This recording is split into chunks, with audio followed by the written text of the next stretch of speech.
ایک ہوتی ہے عمومی نعمت، اس کا ذکر ضرور کرنا چاہیے تحدیث نعمت کے طور پر، شکرانے کے طور پر، اور ایک اللہ تعالیٰ بعض بندوں پر خاص قسم کی رحمتیں کرتا ہے۔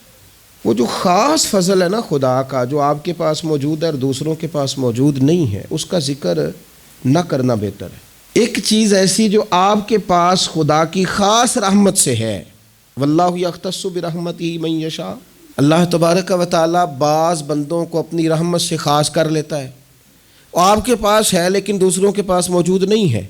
اگر اب آپ اس کا بار بار اظہار کریں گے تو لازمی نتیجہ حسد ہوگا، اس کا دوسروں کے دل کے اندر تکلف پیدا ہوگا۔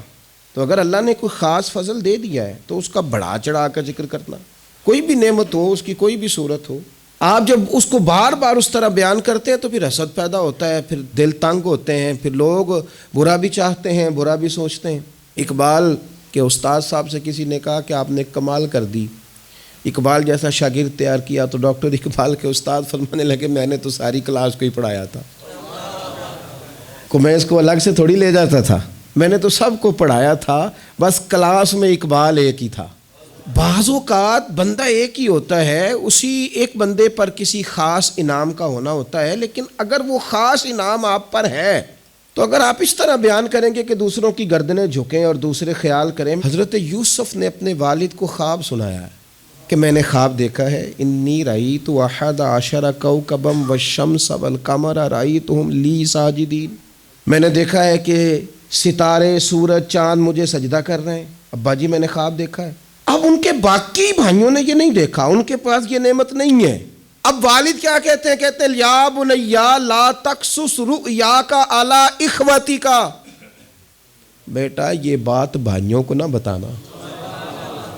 میں اپنے باپ کا یوسف تھا، اس لیے شاید سکون سے سو نہ سکا، بھائیوں سے ڈرتا رہا۔ لا تقصص رؤیاک علی اخوتک، بیٹا بھائیوں سے بات نہ کرنا، فیکیدوا لک کیدا، ایسا نہ ہو کہ وہ کوئی چال چلے، معاذ اللہ۔ کیوں چلیں گے وہ چال؟ ان الشیطان للانسان عدو مبین، اس لیے کہ شیطان آدمی کا کھلا دشمن ہے، ان کے دل میں بات ڈالے گا کہ تم بھی تو حضرت یعقوب کی اولاد ہی ہو، تمہارے پاس کیوں نہیں؟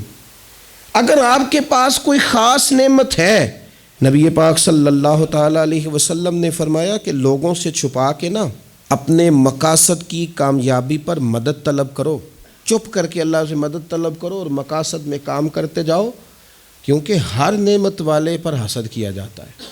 یہ جو بار بار بتانا، دکھانا، میں بھی ہوں، میں نے یہ کر دیا، میں نے دیکھا ہے خاندانوں میں ایک بندے پہ اگر فضل ہو گیا نا تو جان بوجھ کے بتاتا ہے۔ جب بھی خاندان والے جمع ہوتے ہیں کہتے ہیں جی میں تو انہیں ایک پلاٹ نہ لاہور بھی لے لیا ہے، کیا کریں جی آنا جانا پڑتا تھا، لہذا پھر نہ بچوں سے کہا روز جو تم چکر میں پڑے رہتے ہو تو اسلام آباد بھی بناؤ گھر، بھئی آپ نے بنایا، دینا تو نہیں نا کسی کو جام رجسٹری تو نہیں نہ کرنی، تو بنا لیا تو پاس رکھو نا اپنے، کہنے کی کیا ضرورت؟ او میں نے تو جناب ایک گاڑی ہوتی تھی میں لے جاتا تھا تو بچوں کو تکلیف ہوتی تھی تو میں نے ایک اور خرید لی ہے۔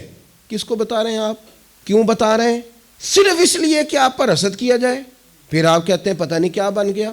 کیوں اس طرح اظہار کیا جاتا ہے اپنے رازوں کا؟